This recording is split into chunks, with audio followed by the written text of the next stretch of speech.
नमस्कार दोस्तों, मैं रजनीश शर्मा टावर लाइन शोषित जागरूकता मंच का राष्ट्रीय संयोजक हूं।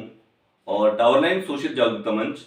यह हिमाचल प्रदेश में बिजली की हाई वोल्टेज की जितनी भी ट्रांसमिशन लाइनें हैं, ये 166 केवी तक की जितनी ट्रांसमिशन लाइनें रहती है यह बिजली विभाग के अंतर्गत रहती हैं। और इनसे ऊपर की जो ट्रांसमिशन लाइनें हैं यह ट्रांसमिशन लाइनें जो हैं ये पावर ग्रिड के अंडर में आती हैं। और इसमें कुछ एचपीपीटीसीएल हिमाचल प्रदेश में Himachal Pradesh power transmission corporation limited और इस नाम से बहुत सी कंपनियां जो है वो बनाई गई हैं। सरकारों के द्वारा भी बहुत सी कंपनियां बनाई जाती हैं जिनके तहत सबसे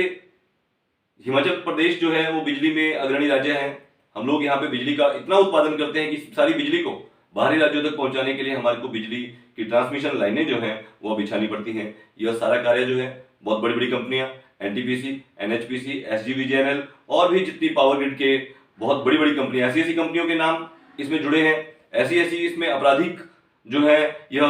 आपराधिक तरीके से, षड्यंत्र से, धोखेबाजी से और जबरन लोगों को डरा धमकाकर पूरे हिमाचल प्रदेश में बिजली की ट्रांसमिशन लाइनें जो है बिछाई गई हैं।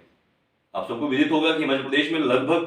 25 लाख से ज्यादा के परिवार हिमाचल प्रदेश के अंदर आज से पहले जितनी भी ट्रांसमिशन लाइनें बिछाई गई हैं उनमें अधिकतर ट्रांसमिशन लाइनों में, बिजली की ट्रांसमिशन लाइनों में, उनकी तारों के नीचे, टावरों के नीचे, जिन गांव के ऊपर से उनको गुजारा गया है उन गांव के ऊपर जितने भी मवेशी खाने वहां पे आते हैं उनके घरों के ऊपर से और उनके जितने भी जो जमीन है, जो उपजाऊ उनकी जो जमीन है उसके ऊपर से जब ये तारें गुजरती हैं तो लोगों की सैकड़ों बीघा तक जमीन जो है वो खराब हो जाती है। लेकिन इस जमीन का कोई भी जो है लैंड एक्विजिशन आज तक नहीं किया गया है। जबकि हैरत की बात है कि जितने भी प्रोजेक्ट्स बनते हैं, चाहे वो आपका एयरपोर्ट बनता है, 4 लेन बनता है, किसी भी तरह का कोई प्रोजेक्ट बनता है तो उसमें लैंड एक्विजिशन की प्रक्रिया जो है, भूमि अधिग्रहण की प्रक्रिया का पालन जो है वो किया जाता है। लेकिन हैरानीजनक पहलू है कि बिजली की ट्रांसमिशन लाइनें जो बड़े ही टेक्निकल तरीके से बिछाई जाती हैं और जो बहुत ज्यादा जमीन जो है घेरती हैं, बहुत ज्यादा खतरनाक होती हैं, बहुत ज्यादा जानलेवा होती हैं और बहुत ज्यादा करंट के हादसे वहां पे जो है कभी भी हो सकते हैं। और हिमाचल प्रदेश में इस प्रकार के करंट के हादसे बहुत से हुए हैं, बहुत से गाँव में आग लगी है, बहुत से लोगों के बच्चे जो हैं वो इन ट्रांसमिशन लाइनों में तारों की वजह से झुलस गए हैं। लगातार ट्रांसमिशन लाइनों के नीचे बिजली जिसमें क्या बारिश होती है, बहुत से गांव हिमाचल प्रदेश के अंदर ऐसे हैं जहां बारिश के समय जब घास लेकर वहां से महिलाएं गुजरती हैं या छाता लेकर बारिश के समय वहां से लोग गुजरते हैं तो उस समय वहां करंट के झटके जो हैं वो लगते हैं। तो दोस्तों, यह हिमाचल प्रदेश में ही नहीं अपितु पूरे हिंदुस्तान का विषय है कि बिजली के ट्रांसमिशन लाइनों को लगाने के लिए जिस इंडियन टेलीग्राफ एक्ट का 1884 में जो एक्ट बना था, अंग्रेजों के जमाने में जो एक्ट बना था, उसका प्रयोग आज भी आजादी के बाद आज भी उसका प्रयोग किया जा रहा है। जो कि अंग्रेजों का बनाया हुआ एक्ट है जिसकी जरूरत आज नहीं है। आज हमारे जो लोग हैं, जो इतने सरकारों के अंदर जो मंत्री, जो पढ़े लिखे लोग जो वहां पे पहुंचते हैं, उनको वहां बैठकर कानून नियम बनाने चाहिए। और जो उच्चाधिकारी इन विभागों में, सरकारों में सेक्रेटरी, सचिव के रूप में बैठे हैं, उनका जिम्मेवारी रहता है कि वह सरकार के सामने स्थिति को स्पष्ट रखें। लेकिन पिछले कई वर्षों से इस विषय में हिमाचल प्रदेश में लगातार रिलायंस टावर लाइन घोटाला, जो कुल्लू से लुधियाना तक एक ट्रांसमिशन लाइन लगभग 403 किलोमीटर में अनिल अंबानी की कंपनी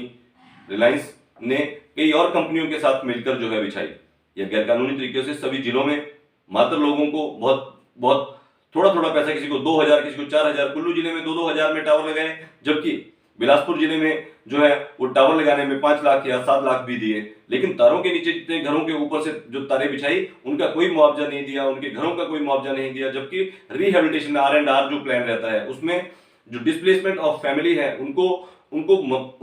मकान दिया, उनको दूसरी तरफ जो है वो डिस्प्लेस वहां से हटाया जाना बहुत जरूरी है क्योंकि ट्रांसमिशन लाइनों के नीचे कोई हादसा हो सकता है। लेकिन हिमाचल प्रदेश की जो ये मौजूदा सरकार है, जो आज जयराम ठाकुर जी जो हमारे माननीय मुख्यमंत्री हैं, इन्होंने उसमें विपक्ष में रहते हुए इस विषय को उठाया और इस विषय में जो है मदद की। उन्होंने विधानसभा में इस विषय को जब उठाया तो उसके बाद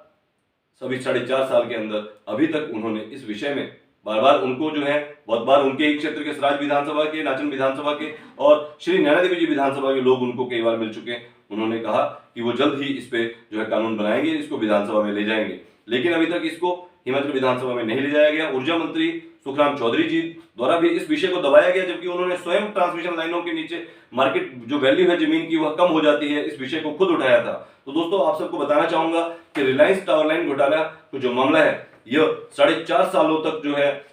इसमें हिमाचल प्रदेश उच्च न्यायालय में यह मामला जो है वो चला था और गलत तरीके से जो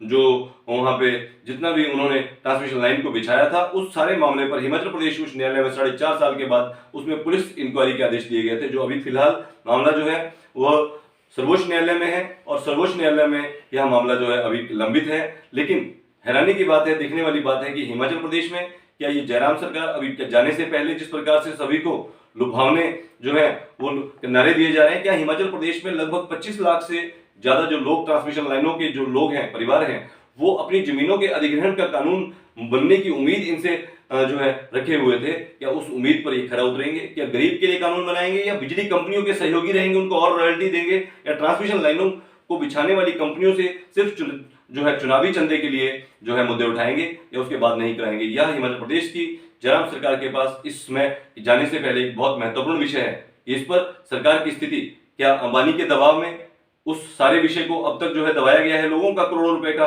जो कंपनसेशन है वो 4 जिले हिमाचल के, जिसमें कुल्लू जिला, मंडी जिला, बिलासपुर जिला और सोलन जिला आता है, और 3 जिले इसमें पंजाब में नवाशहर, लुधियाना और होशियारपुर जो है वो इसमें आता है। तो लेकिन यहाँ के हजारों लोगों का कंपनसेशन जो है रिलायंस कंपनी ने जो है वो दबाया हुआ है। लेकिन सरकार सत्ता में आने के बावजूद जो है जयराम ठाकुर जी इस विषय को भूल चुके हैं, अभी उनको नहीं उठाया। देखने वाली बात है कि आने वाले दिनों में इस विषय पर सरकार क्या कदम उठाती है। मैं रजनीश शर्मा, ग्लोबल जर्नलिस्ट, बिलासपुरी सटाला पर आपके लिए।